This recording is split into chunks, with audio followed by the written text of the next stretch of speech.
Assalamualaikum warahmatullahi wabarakatuh. Bagaimana kabarnya anak soli dan solihah hari ini? Semoga semuanya dalam keadaan yang sehat serta dalam lindungan Allah ya. Alhamdulillah kita bisa berjumpa lagi melalui video pembelajaran. Sebelum kita mulai video pembelajaran ini, mari kita awali dengan berdoa bersama. Kita baca basmalah bersama ya.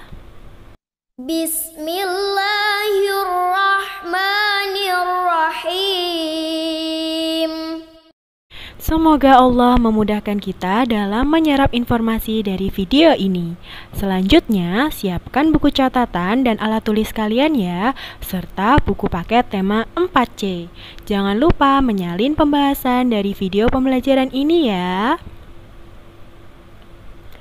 Pada video ini kita akan membahas soal penilaian akhir subtema 2. Mari lekas buka buku tema 4C kalian halaman 77 sampai 78 ya.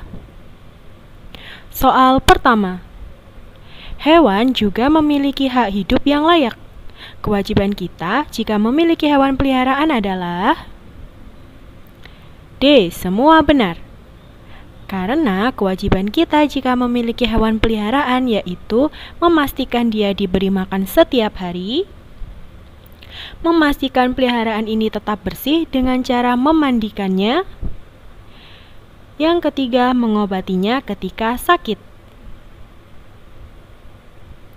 Soal nomor 2. Hewan akan bergerak ke permukiman warga jika habitatnya mengalami kerusakan. Hal ini bukan disebabkan karena jawabannya yaitu D. Keinginan hewan untuk memperluas wilayah. Karena jika habitatnya rusak, maka hewan-hewan ini akan kesulitan untuk mencari makan, minum, serta tempat tinggal. Maka dari itu, mereka bergerak ke permukiman warga untuk mencari makan, minum, serta tempat tinggal yang baru. Soal nomor 3. Manusia mengupayakan pelestarian hewan dengan menjaga lingkungan hutan, tetap asri dengan mengurangi penggunaan hutan untuk lahan komersial. Jawabannya yaitu wajib. Karena salah satu kewajiban manusia dalam memanfaatkan hewan dan tumbuhan yaitu menjaga pelestarian hewan dan lingkungannya. Soal nomor 4. Proses pelestarian hewan langka bertujuan untuk titik-titik. Jawabannya yaitu mencegah kepunahannya. Dengan melestarikan hewan langka berarti kita menjaga ketersediaan hewan tersebut dan mencegah kepunahannya. Soal nomor 5. Kata yang cara pengucapan atau penulisannya sesuai dengan kaidah-kaidah yang dibakukan adalah B. Kata baku. Jawabannya B. Kata baku. Karena kata baku adalah kata yang pengucapannya dan penulisannya sesuai kaidah yang dibakukan. Nah, kaidah yang dibakukan tersebut yaitu EYD, ejaan yang disempurnakan. Soal nomor 6. Kalimat yang mewakili gagasan atau perasaan penulis yang sama dengan pikiran pembaca disebut. Jawabannya A. Kalimat efektif. Kalimat efektif adalah kalimat yang secara tepat dapat mewakili gagasan atau perasaan penulis sehingga dapat menimbulkan gagasan yang sama dengan pikiran pembaca. Soal nomor 7. Wawancara merupakan suatu cara untuk mengumpulkan titik-titik dengan mengajukan pertanyaan langsung kepada narasumber. Jawabannya yaitu data. Salah satu tujuan dilakukannya wawancara adalah untuk mengumpulkan data dari narasumber. Soal nomor 8. Pertanyaan yang muncul dalam wawancara biasanya disiapkan terlebih dahulu sesuai dengan titik-titik. Jawabannya yaitu topik yang akan dibicarakan.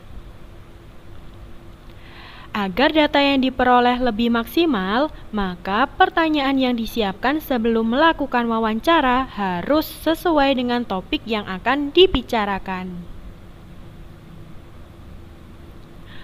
Nomor 9. Gambar tersebut merupakan karya seni yang dibuat dengan cara titik-titik. Jawabannya yaitu mozaik.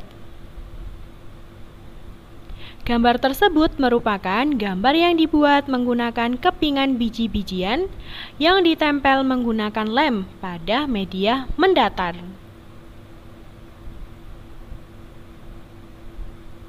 Soal nomor 10.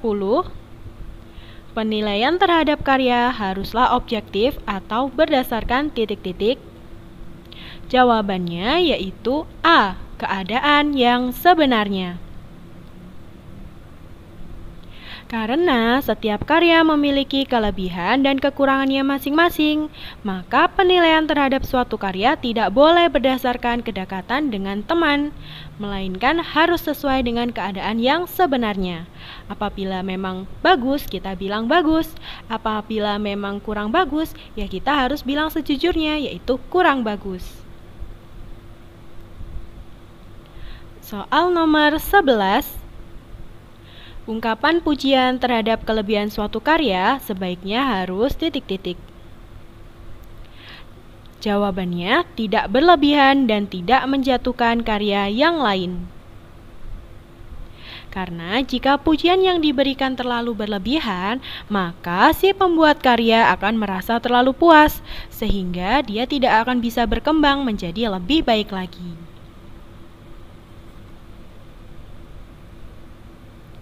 Soal nomor 12. Kritik terhadap sebuah karya seni sebaiknya bersifat titik-titik. Jawabannya yaitu membangun, tidak menjatuhkan, dan tidak sekedar mengemukakan kekurangan yang ada. Kritikan yang membangun bisa memotivasi pembuat karya untuk membuat karya seni yang lebih baik lagi. Jika kita memberi kritikan yang menjatuhkan, maka si pembuat karya bisa tidak ingin lagi membuat karya seni. Maka kritikan yang diberikan harus kritikan yang membangun ya. Soal nomor 13. Gajah Sumatera adalah jenis dari gajah Asia yang hanya berhabitat di Pulau Sumatera. Gajah Sumatera memiliki ciri titik-titik. Jawabannya yaitu berpostur lebih kecil daripada jenis gajah India. Soal nomor 14. Bentuk paruh burung berbeda-beda karena disesuaikan dengan titik-titik. Jawabannya yaitu A. Makanannya. Berikut contoh paruh burung pemakan ikan, yaitu pada burung pelikan. Burung pemakan daging seperti pada paruh burung elang. Burung yang mencari makan di lumpur seperti bebek. Burung pemakan biji seperti burung nuri. Begini bentuk paruhnya. Yang kelima, burung penghisap madu. Burung ini namanya burung kolibri. Bentuk paruhnya runcing untuk menghisap nektar atau madu dari dalam bunga. Yang keenam, bentuk paruh burung pemakan serangga. Soal nomor 15. Burung bergerak dengan cara yang berbeda-beda, yaitu dengan cara jawabannya berjalan, terbang, dan berenang. Berjalan seperti burung unta, terbang seperti burung kakak tua, dan berenang seperti bebek. Soal nomor 16. Burung memiliki bentuk kaki yang berbeda-beda.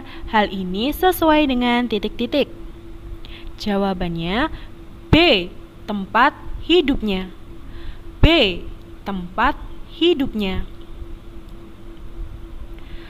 Contoh bentuk kaki pada burung yang berenang adalah kaki berselaput seperti kaki bebek. Berikut contoh bentuk kaki pejalan kaki seperti kaki ayam. Bentuk kaki pada burung yang bertengger seperti pada gambar ini. Berikutnya bentuk kaki burung pemanjat seperti pada burung pelatuk. Soal nomor 17. Pelestarian yang dilakukan di habitat asalnya disebut A. Pelestarian in situ. Pelestarian in situ merupakan pelestarian yang dilakukan di habitat asalnya. Contohnya Suaka Marga Satwa dan Taman Nasional. Kita sudah membahasnya di video pembelajaran yang sebelumnya ya. Soal nomor 18. Pelestarian dengan memindahkan hewan tersebut dari habitatnya ke tempat lain disebut. Jawabannya B. Pelestarian ex situ. Pelestarian ex situ dilakukan dengan memindahkan hewan dari habitatnya ke tempat lain. Contohnya seperti di kebun binatang dan taman safari. Soal nomor 19. Banyak hewan yang diambang kepunahan. Oleh karena itu, perlu upaya melestarikan dan menjaga hewan tersebut supaya titik-titik. Jawabannya yaitu tidak punah dan tetap terjaga ketersediaannya. Soal nomor 20. Penyesuaian diri yang dilakukan oleh hewan berguna untuk titik-titik. Jawabannya yaitu memperoleh makanan, mempertahankan diri dari musuhnya, dan melestarikan keturunannya. Kemampuan penyesuaian diri disebut dengan adaptasi. Kemampuan ini berguna untuk mempertahankan hidup si hewan. Alhamdulillah, pembahasan kita telah selesai. Sudah disalinkan anak sholih dan sholihah? Jazakumullah khairan sudah menyimak dengan baik. Sampai berjumpa di video selanjutnya ya. Ustadzah akhiri, wassalamualaikum warahmatullahi wabarakatuh.